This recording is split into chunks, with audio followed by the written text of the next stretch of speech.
At last, the Dangote tsunami has claimed two victims, in the downstream and upstream petroleum industries.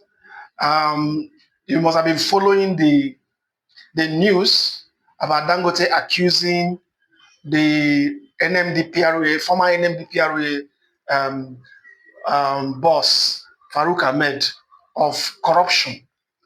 To refresh your mind, Dangote said the man is spending $5 million on four of his children's education in Switzerland.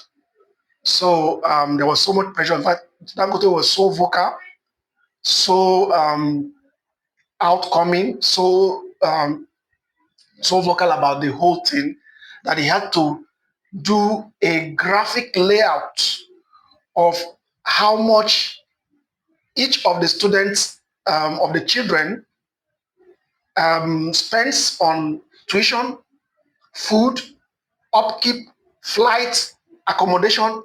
Everything was detailed in an infographic released and signed by Dangote himself. You don't play with people like that, you know.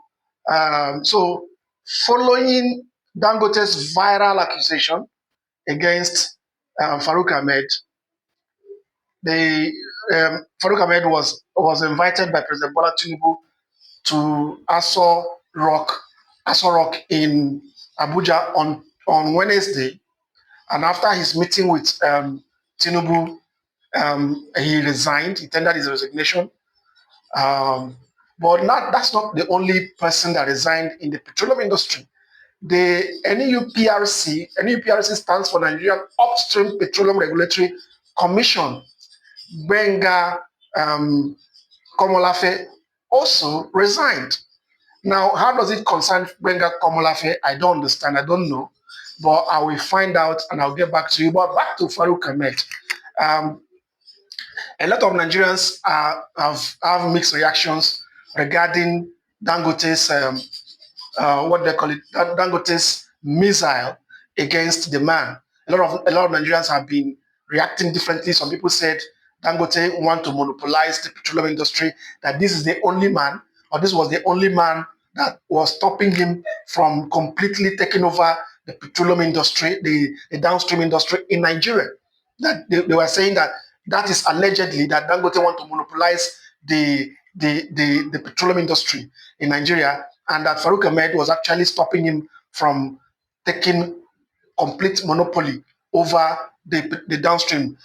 This is because Dangote has been fighting to be the sole supplier of petroleum products, refined petroleum products in Nigeria. In fact, he took the NMDPRA to court and some marketer to court because he continued to issue import licenses, petroleum product import licenses to marketers to bring in fuel and fuel and petroleum products into Nigeria. And Dangote was saying, no, our refinery is big enough to supply the country with fuel. And NNDPRA said, no, you don't have enough capacity yet to supply the country with enough fuel. So, and according to sources, there have been meetings, secret meetings between the NNDPRA and Dangote representatives, and the meetings did not go anywhere.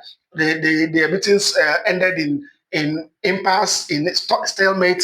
So they said that was why Dangote had to come out, full force, and he came out with a jab on Farouk Ahmed's heart, accusing him of corruption and releasing damning details about the man's financial well-being. But there was a rebuttal circulating on news platforms about the man saying refuting what Dangote has said. But there's another twist to the whole issue, that the man has actually denied the rebuttal, that he's not the one that issued it. But assuming that he's the one that issued it, he said quite a lot of things in that rebuttal. He said, number one, his annual income is about 48 million naira, and that's 48 million naira every year, and that his father left them with a trust fund from which he's drawing to fund his children's education, and also his children has about 40 to 60% scholarship in Switzerland.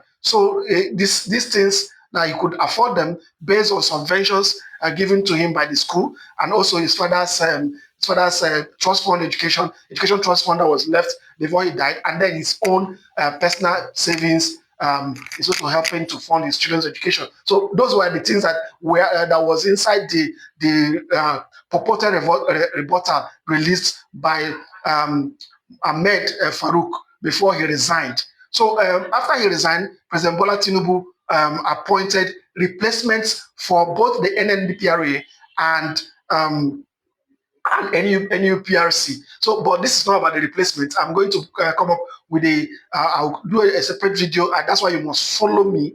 You must follow me. You must subscribe to my channels, Money, Power, and People on Facebook, TikTok, and on YouTube, so that you can be updated on current issues, current events happening in Nigeria. So, I'll do a separate video on the two replacements. Who are they? What are their credentials? What are their qualifications? How did they start their careers? And all. So you have to follow me. But for now, the Dangote tsunami, the Dangote hurricane has claimed 2 victims in the Nigerian petroleum industry. So I'll keep you guys updated